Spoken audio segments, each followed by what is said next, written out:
तो चलिए, आज सत्ता की साझेदारी का ये सेकेंड वीडियो होगा, यानी वीडियो नंबर सेकेंड होगा। अगर आपने नहीं देखा है तो पहले पहला वीडियो आप देख ले, ये दूसरा वीडियो है।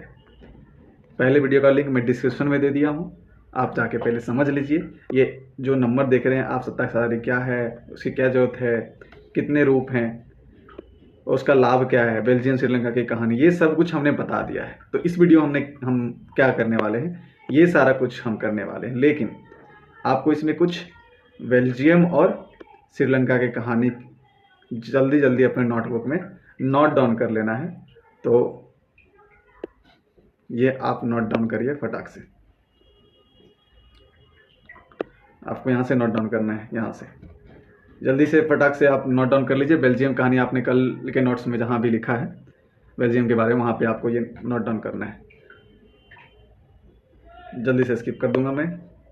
बेल्जियम कहानी देके टेस्ट दीजिए, आपने जिस तरीके से बनाया वहीं पे कहीं पे लिख लीजिए, इसको पूरे डिटेल्स में लिख लीजिए। बेल्जियम एक छोटा सा देश है जिसकी आबादी 1 करोड़ से भी कम है, यानी अपने हरियाणा की जनसंख्या के आसपास का है। यहाँ पे ये छोटा सा देश है और यहाँ का जो है ना सामाजिक जातीय बनावट बहुत ही जटिल है। यहाँ पे क्या क्या है, डच बोलते हैं लोग, फ्रेंच बोलते हैं लोग, जर्मनी बोलते हैं। ठीक है, ध्यान देना। जो बेल्जियम है, थोड़ा एक मैं इसे बता ही देता हूँ। जो बेल्जियम आपने मैप बनाया है ऐसे ऐसे करके, जैसे भी, ठीक है, तो इधर डच है, इधर फ्रेंच है, नीचे वाले बेलोनिया, ऊपर वाला फ्लेमिश, और यहाँ पे आपको पता है 1% जर्मन भाषा बोलता है। तो ध्यान रखिएगा, इधर नीदरलैंड कंट्री सटा हुआ है बेल्जियम से, इधर फ्रांस सटा हुआ है, इधर जर्मनी सटा हुआ है, और एक याद रखना है, एक और कंट्री जो सटा हुआ है बेल्जियम से, वो है लग्जमबर्ग। तो आप लिख लीजिएगा पड़ोसी देश। बेल्जियम का पड़ोसी देश कौन कौन सा है, तो नीदरलैंड, फ्रांस, जर्मनी और लग्जमबर्ग आपके नोटबुक में होना चाहिए। देश की कुल आबादी का 59% फ्लेमिश एरिया, आपको बताया था मैंने कल, डिटेल्स देख लीजिए कल वाले वीडियो में, जो डच बोलते हैं। शेष 1% जर्मनी बोलते हैं। उसके बाद ध्यान दीजिए, यहाँ पे फ्रेंच के बारे में नहीं लिखा है, मिस्टेक कर गया है। यहाँ पे 40% जो है फ्रेंच बोलते हैं, जो बेलोनिया क्षेत्र में रहते हैं। ये लाइन यहाँ से गायब है, मिस्टेक हो गया है टाइपिंग करने में। राजधानी ब्रुसेल्स के लोग जो हैं उसमें से 80% लोग फ्रेंच बोलते हैं और 20% डच बोलते हैं। जस्ट अपोजिट हो जाता है। मैंने कल के वीडियो में सारा कुछ क्लियर कर रखा है, तो आपको वहाँ जाके देखना है, और ये थोड़ा नोट डाउन कर लेना है, नोट्स बना लेना। अल्पसंख्यक फ्रेंच भाषी लोग जो है तुलनात्मक रूप से ज़्यादा समृद्ध और ताकतवर है। मैंने कल समझा दिया था कैसे हैं। बहुत बाद में जाकर आर्थिक विकास और शिक्षा का लाभ पाने वाले डचवासी लोग इस स्थिति से नाराज हैं कि भैया हमारी जनसंख्या 59% है और 40 वाले मौज काट रहे हैं, यानी कि उनका वो समृद्ध भी हैं और ताकतवर भी हैं, शिक्षित भी हैं, आर्थिक विकास भी उनका हो रखा है। तो इन दोनों के बीच में क्या हुआ, मतभेद होने, नाराजगी होने लगा, जिसकी वजह से 1950 से 60 के बीच में फ्रेंच और डच के बीच में तनाव उत्पन्न हुए। उसके बाद संविधान में 3 से 4 बार संविधान में संशोधन किया गया वहाँ पे, और जो है वहाँ पे व्यवस्था किया गया। क्या व्यवस्था किया, बेल्जियम की समझदारी में हम इसको नोट डाउन करेंगे। मैं कल सब कुछ समझा रखा हूँ, आपको क्या करना है, बस नोट डाउन करना है। मैं बस रीड कर रहा हूँ। 70 से 93 के बीच में लगभग 23 साल में 4 बार संविधान को संशोधित किया है बेल्जियम ने। ठीक है, 4 बार संशोधन सिर्फ इस बात के लिए किए गए हैं कि देश में रहने वाले किसी भी आदमी को बेगानापन एहसास ना हो और सभी मिलजुल कर रहे हैं, यानी सभी को सत्ता में साझेदारी प्राप्त हो, इसीलिए किया गया। बेल्जियम का मॉडल क्या अपनाया गया बेल्जियम की सरकार द्वारा, संविधान में इस बात का स्पष्ट प्रावधान किया गया, केंद्र सरकार में डच और फ्रेंच भाषी मंत्री की संख्या समान होगी। मैंने समझाया था आपको, केंद्र सरकार की अनेक शक्तियां देश के 2 इलाकों की क्षेत्र सरकारों को सुपुर्द कर दिया गया। ब्रुसेल्स में भी एक सरकार बनाया गया जिसमें दोनों समुदाय को समान प्रतिनिधित्व दिया गया, और डच फ्रेंच यानी अलग अलग समुदाय के लिए अलग अलग सामुदायिक सरकार बनाई गई। ये रहा सामुदायिक सरकार, जिसका, और ये संस्कृति, शिक्षा और भाषा पे जैसे मसलों पे अपने फैसले खुद लेंगे, अपने अपने भाषा पे, अपने अपने संस्कृति, अपने अपने शिक्षा पे। तो ये आप नोट डाउन कर लिए होंगे। चलिए अब अगला आप श्रीलंका का भी नोट डाउन फटाक से कर लिए। मैं सारा कुछ पहले वीडियो में समझा रखा हूँ, मैं बार बार बोल रहा हूँ, डिस्क्रिप्शन में लिंक है, आप जाके उसको देख लीजिए। और अगर आप नोट्स बना लिए हैं तो आपको क्या करना है, इस नंबर पे व्हाट्सएप करना है, 822 80 87 018। इस पर आप करेंगे, उसके बाद आपका जो भी प्रॉब्लम होगा हम आपको इंडिविजुअली आपको बताते रहेंगे। जल्दी से श्रीलंका कहानी को नोट डाउन कर लीजिए। श्रीलंका एक द्वीपीय देश है जो भारत दक्षिणी तट से कुछ किलोमीटर, दक्षिणी तट कौन है, तमिलनाडु से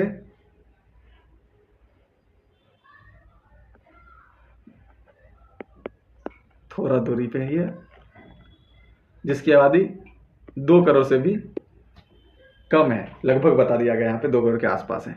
सबसे प्रमुख सामाजिक समूह यहाँ पे सिंहली है, कितने फीसदी है मैंने बता दिया था। तमिल कितना फीसदी है मैंने ये भी बता दिया था। तमिल के 2 भाग है, श्रीलंकाई मूल तमिल, हिंदुस्तानी मूल तमिल, मैंने ये भी बता दिया था। थोड़ा मुझे लग रहा है कि मैं परसेंटेज उल्टा बता दिया था।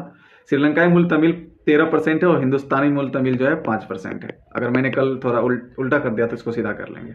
अधिकतर सिंहली भाषी लोग बौद्ध धर्म है, मैंने कल बताया था, जबकि तमिल भाषी लोग कुछ हिंदू हैं कुछ मुसलमान, मैं सारा कुछ बता रखा हूँ कल, मैं बताने रहा हूँ, बस नोट डाउन आप करिए, इसीलिए मैं बस एक बार रिपीट कर रहा हूँ।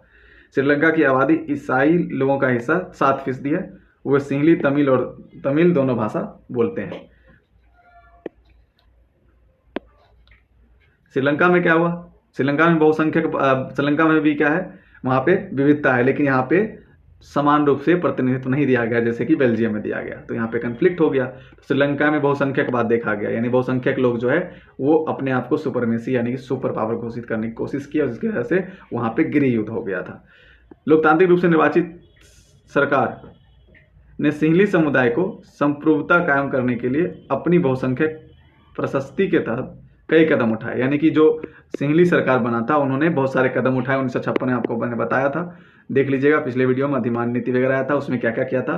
सिंहली को एक राजभाषा घोषित कर दिया, विश्वविद्यालय सरकारी नौकरियों में सिंहली को प्राथमिकता देने की बात की। और भी पॉइंट है, मैंने कल बताया था, आपको ऐड कर लेना है कि इनके जो बौद्ध धर्म है उनको संरक्षण देने की बात किया, उसको बढ़ावा देने के लिए फाइनेंशियल सपोर्ट देने की बात की थी।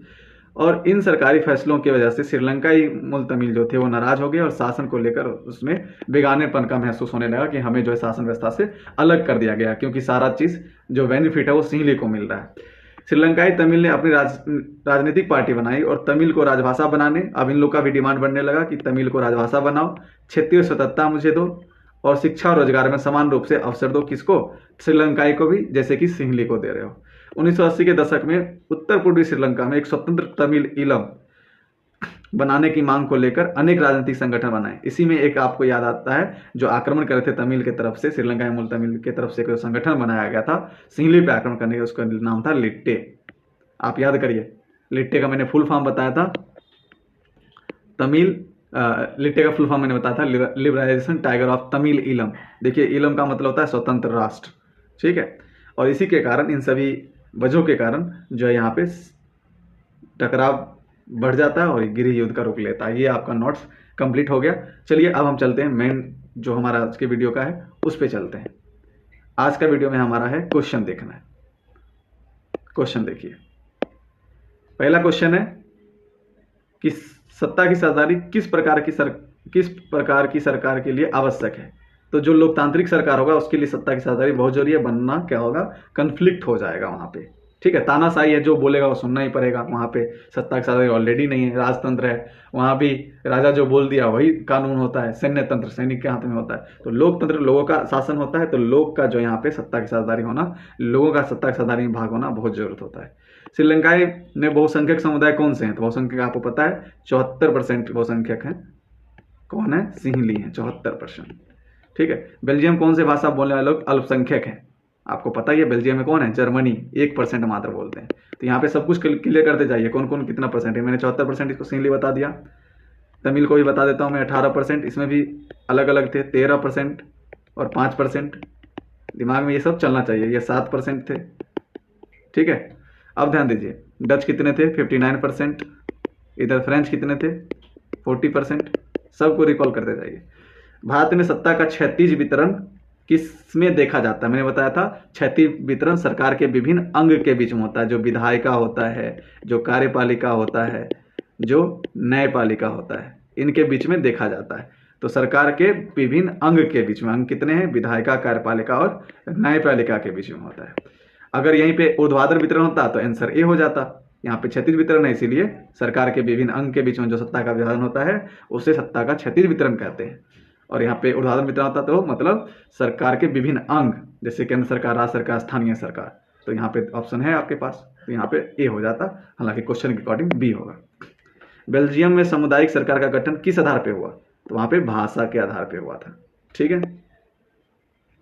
और भी जो ऑब्जेक्टिव क्वेश्चन है वो आप अपने किताब से कर लेंगे, सारा कुछ बन जाएगा हमारे नोट्स के बाद। आपको यहाँ पे ऑलरेडी मैंने आंसर दे रखा है, आपको बस एक बार रिकॉल करने के लिए मैंने ऐसा कुछ बनाया है।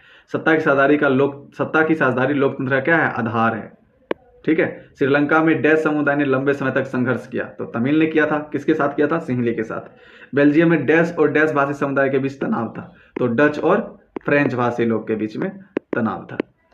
सत्ता का ऊर्ध्वाधर वितरण अभी जस्ट पीछे हमने बताया है, सरकार के विभिन्न स्तर, यानी केंद्र सरकार यानी सेंट्रल गवर्नमेंट, स्टेट गवर्नमेंट और local government. Central government, state government और लोकल गवर्नमेंट। आंसर यहाँ दिया हुआ है। सत्ता के साझेदारी में सामाजिक समूह में डैश बढ़ता है, विश्वास बढ़ता है, एकजुटता बढ़ता है। जो भी लिखना आप लिख सकते हैं, ऑप्शन नहीं, यहाँ पे कुछ भी लिख सकते हैं आप। ट्रू एंड फॉल्स करना है। सत्ता की साझेदारी केवल लोकतांत्रिक देशों में ही होता है, सही बात है। और जगह कैसे होगा सत्ता की साझेदारी, जहाँ तानाशाह है, कौन कहेगा कि भाई अलग अलग कम्युनिटी के लोग आओ सत्ता की साझेदारी, तुम पीएम बनो, तुम सीएम बनो, तुम विधायक बनो, कह ही नहीं सकता है। लोकतांत्रिक प्रक्रिया में होता है कि भाई सभी लोग पार्टिसिपेट करेंगे, उनका अधिकार होता है। श्रीलंका में सिंहली को एकमात्र राजभाषा बनाएगा, बात सही है। बेल्जियम में केवल एक भाषाई समुदाय को प्राथमिकता दिया गया था, गलत है। एक भाषाई समुदाय को कहाँ प्राथमिकता दिया गया था, श्रीलंका में, ना कि बेल्जियम में। ठीक है, चलिए नेक्स्ट।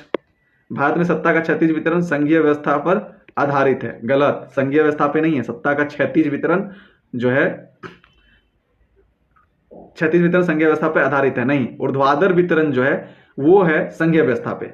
ऊर्ध्वाधर वितरण संघीय व्यवस्था पे, सेंट्रल गवर्नमेंट, स्टेट गवर्नमेंट और लोकल गवर्नमेंट। संघीय व्यवस्था क्या होता है वो हम नेक्स्ट चैप्टर में पढ़ेंगे, तो अभी आप अगर नहीं समझ पा रहे हैं तो इसको आप छोड़ भी सकते हैं। नेक्स्ट चैप्टर आपका है ही संघवाद, उसको हम समझेंगे। ठीक है। सत्ता की साझेदारी से देश में अस्थिरता बढ़ती है, गलत बात है। सत्ता की साझेदारी होगी, अस्थिरता कैसे बढ़ेगी, स्थिरता बढ़ेगी, ना कि अस्थिरता। ठीक है। अगला एक शब्द वाला जो क्वेश्चन आंसर होता है उसमें देखिए, सत्ता की साझेदारी का एक लाभ बताएं, तो आप कुछ भी लिख सकते हैं। सामाजिक संघर्ष कम होगा, लोगों के बीच में आपसी सद्भाव बढ़ेंगे, लोग एक दूसरे को कोऑपरेट करेंगे, लोकतंत्र मजबूत होगा, कुछ भी आप लिख सकते हैं। एक पॉइंट ही लिखना है, एक शब्द में आंसर देना है। बेल्जियम की राजधानी कहाँ है, ब्रुसेल्स। याद रखिएगा, ब्रुसेल्स में 80% फ्रेंच थे और 20% डच थे। ठीक है। श्रीलंका में गृह युद्ध कब हुआ, तो 2009 में हुआ था। भारत में सत्ता का ऊर्ध्वाधर वितरण का एक उदाहरण बता दीजिए, तो बस वही बता देना है, केंद्र और राज्य सरकार। यहाँ पे और भी कर सकते हैं, केंद्र, राज्य सरकार और स्थानीय सरकार। लोकतंत्र में सत्ता की साझेदारी किसे सुनिश्चित करती है, सभी समूहों को प्रतिनिधित्व देती है लोकतंत्र में सत्ता की साझेदारी। यहाँ पे मिलान करने का फटाफट मिलाइए, बेल्जियम, श्रीलंका। यहाँ श्रीलंका में क्या हो जाएगा, श्रीलंका में थोड़ा इसको इरेज कर लेते हैं। बेल्जियम, कहाँ गया, बेल्जियम, श्रीलंका, भारत। क्षैतिज वितरण, क्षैतिज वितरण क्या होता है, सरकार के तीनों अंगों के बीच में होता है। ये क्षैतिज वितरण हो गया। इसका पेन चेंज कर लेते हैं, ये इसका। भारत में संघीय व्यवस्था, ये अगले चैप्टर हम लोग पढ़ेंगे। श्रीलंका में सिंहली और तमिल का जो है संघर्ष था। बेल्जियम में सामुदायिक सरकार बनाया गया था। ये हो गया आपका। अब लास्ट ये चीज आपको करना है कि आपको नोट्स बनाना है और मुझे व्हाट्सएप करना है। वहाँ पे आपको मैं लॉग आंसर दूंगा, उसको लिख के आप मुझे व्हाट्सएप पे सबमिट करेंगे और वहाँ पे आपको चेक करके नंबर मैं प्रोवाइड करूंगा, कितना नंबर आपको एग्जामिनर आपको देगा और मैं बताऊंगा कि उस क्वेश्चन को कैसे डील करना है। ठीक है। तो वीडियो कैसा लगा, वीडियो अगर हेल्पफुल हो तो कमेंट सेक्शन में कमेंट कर देना। Thanks for watching. मिलते हैं अगले चैप्टर यानी सेकेंड चैप्टर नंबर 2 में।